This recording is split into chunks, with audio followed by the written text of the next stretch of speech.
So let's read a little bit about it. Johann Balthasar Neumann, as you can see, born on January 27th, known as Balthasar Neumann, was a German architect and military artillery engineer who developed a refined brand of Baroque architecture, fusing Austrian, Bohemian, Italian, and French elements to design some of the most impressive buildings of the period, including the Würzburg residence and the Basilica of the 14 Holy Helpers.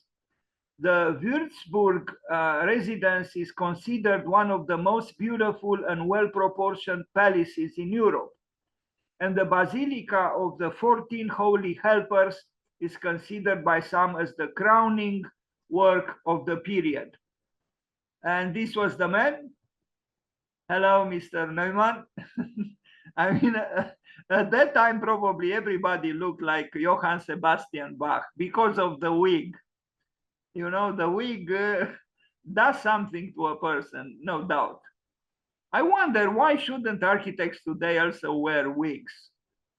I mean, I don't know if you noticed, and I don't know if you like watching soccer games, meaning football games, but the football players are obsessed about their coiffure, and they change it all the time in some very exotical ways. I wonder why. Anyway, so this was the man, this was the architect, Balthasar Neumann, and of course his hand is pointing towards some kind of crowning architectural achievement, probably his own. And yes, he was an architect. There is no doubt about it if we contemplate the picture. Now, why does it have that special attire? You know, it seems to be metallic somehow, I don't know. But there is metal and there is also velvet. And so, you know, he was a military architect as well, but also a man who loved velvet, meaning an artist. He made it even to a banknote, to a currency, to a, this is what it was. It was a banknote, yeah. I think there is this English word, I'm not sure. Anyway, in all the rage, Balthasar Neumann. Let's see what he built here in Hessen, a church. Well, you know, Baroque building still stands. I wonder how many of our buildings will still stand after 3 centuries or so. More than 3 centuries. I don't think too many, but they build differently than Kapelle, Kreuzberg. Although I have to tell you, no, I had seen the skyscrapers in New York built 100 years ago, and they are impeccable. I mean, with all skepticism about contemporary or modern ways of building, I think we are still capable of making buildings that last for a long time. A chapel, Balthasar Neumann, and it would be interesting actually to compare Balthasar Neumann with Dan Hangano. You know, a Baroque architect, a German architect, and a Romanian modern architect who assumed himself the program of a church in different ways. I know of 3 projects by him related to a church design. One remained a church, the other 2 were transformed into a theater and a library. I like Baroque art and Baroque architecture, you know, and actually the Baroque is having some kind of a revival now. Thanks to parametric design, thanks to Maya, thanks to all kinds of technologies, we are able to handle fluidities, and I would say some of the works that are the most engaging now are done in a Baroque spirit, a contemporary Baroque spirit. but the Baroque could be at odds with the need for sustainability, with limited means, increasingly, limited means, and with the climate change and so on. But maybe we can negotiate somehow, at least in some buildings, we could express our exuberance through a Baroque mode, so to speak. But contemporary Baroque, not in this way. At that time, of course, the builder collaborated with painters and sculptors, and it was, a whole work that involved all the arts. As you can see, he built a lot. I mean, like secular buildings, palaces, and so on, and then lots of churches, small and big. So Neumann was a force, no doubt, in the field of architecture. We won't see, here, social housing or things like this. But at that time was a different world, not necessarily a better one. What is this? A palace. I don't have for all of them the adequate pictures, but we move forward. I apologize. What is this? Another residence. Can you believe it? Let me read again because I almost don't believe it. In Weisburg, Germany, 1719, 1744. So it lasted for 25 years. But look what they built. My God, my God. I actually like it. I wouldn't mind, having such a living room or whatever it might be. I wouldn't complain that it has too much art. No. Now I would even like the chandeliers. Usually I dislike them, but here they seem to be at home. An incredible room, isn't it? I could make one sick of art, but I wouldn't be that someone. I like it. But it was built during 25 years, and you can imagine, how many artists and sculptors and so on worked on this. If the devil in me would be pressing me, I would say to the students in Bucharest, why don't you make architectural projects like this, for a change? Just start with the ornament, with a room, and then you develop the hotel with 5 stars around it for a change. Now, this is a church. This is the palace. I have it here a little bit confusing. Sorry, what is this? Another, I don't know what. It's a church. I don't know German, and I'm the first one to regret. They're not bad, these Baroque churches. And there is some Baroque even in Sibiu, my hometown, which has a mixture between the Baroque and the Gothic. Not an exacerbated, but the Baroque is an exacerbated style, but you can be, moderately Baroque, so to speak. Although Oscar Wilde said that moderation is a fatal thing. What succeeds always is excess, and Baroque is the art of excess. By the way, of the Baroque, I organized a little exhibition in Vienna in 2017 called Angst Baroque, with diploma works of 7 graduates from the postgraduate program at the Institute of Architecture. It was interesting.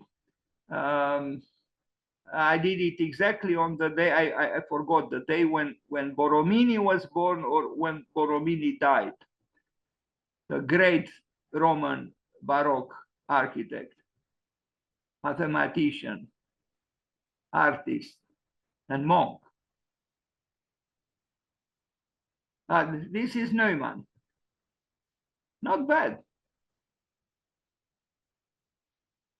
They had different preoccupations. We are concerned with parking lots, they, yeah, I wonder what such an architect would have done in our time. He probably would have done parking lots, but not in this way. That's for sure. I mean, how could you make a Baroque parking lot? Maybe it's possible. Think about it. For Baroque cars and for people who wear wigs and velvet, lots of velvet, red if possible. Look at that ceiling. I mean,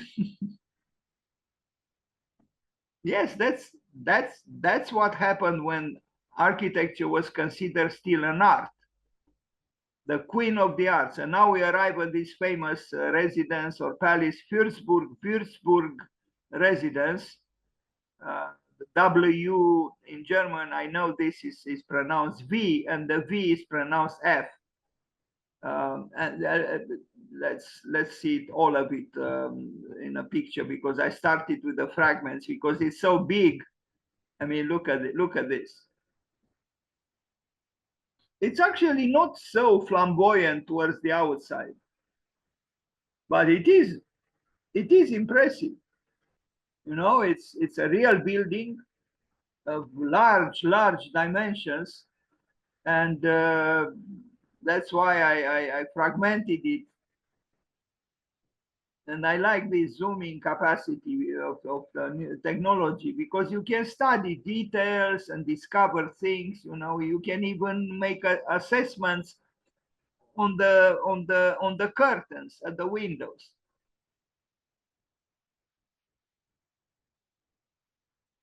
Würzburg residence. But do you understand? This residence was not for proletarians, was for some kind of prince or duke or king, a god, in other words. Yes, Würzburg residence.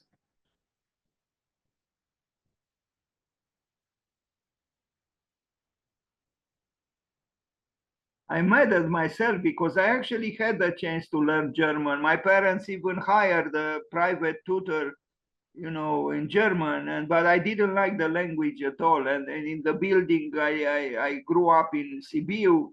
Out of 13 families, 6 or 7, half of them were Germans, actually. So, you know, it would have been so easy for me to learn German, but I didn't. Now I regret, of course. West Facade, Cloister, whatever. It's another church. It just did the western facade, which is this one with the entrance in the church, Balthasar Neumann. Hello, Mr. Neumann. Apparently, there is a prize called the Balthasar Neumann Prize. So, and here he is on a stamp. Yes, he was born in 1687 on the 27th of January. And the palace, we just looked at the so-called residence, Würzburg residence. We just looked at it, and it's on the stamp. And he made it also, as I said, on the money here, but I don't see his name here. Maybe it's the other side. Yes. Now, dear students and young architects, please do make something so you'll make it to a banknota, you know, make it to a money, you know, your portrait. Why should we have only poets and the sculptor, famous as he was? Why not an architect? Maybe Dan Hanganu came close to deserving it. The Basilica of the 14 Holy Helpers. Let's look first at the plan. Sorry about this excessive fragmentation. So we see the ellipse now 3 times, and then we see the 2 circles there. Almost a typical Baroque church plan. And we see, I don't know if he made these maybe they were done later. Is this one? No, yeah, is it the same one? I think, yeah, it's the same building. The 14 helpers. Sorry. Sometimes I like, but this time I don't. The Basilica Firzen, yes, the 14 holy helpers. Those who know the Bible well probably understand what that means. I don't, because I'm a terrible reader of the Bible. So here it is, 18th century, an opulent church indeed.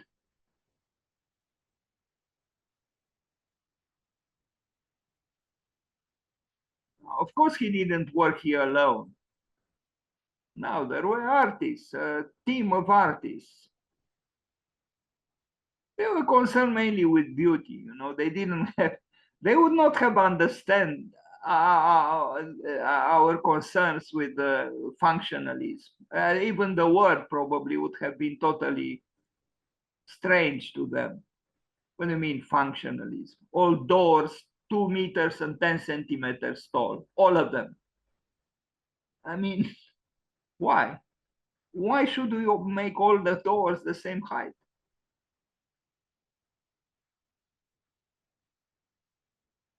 And I just mentioned one standardization.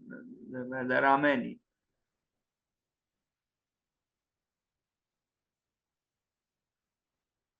The problem is if you for a number of years you keep doing projects where all the doors are 2 meters and 10 centimeters, you end up doing always doors 2 meters and 10 centimeters doors, because it becomes second nature.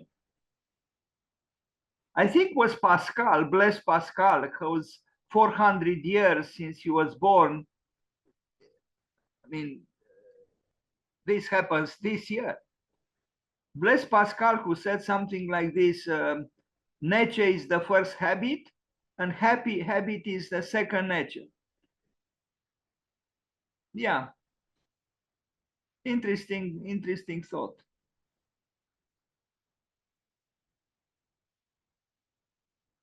Here he is. We saw him, and that's it.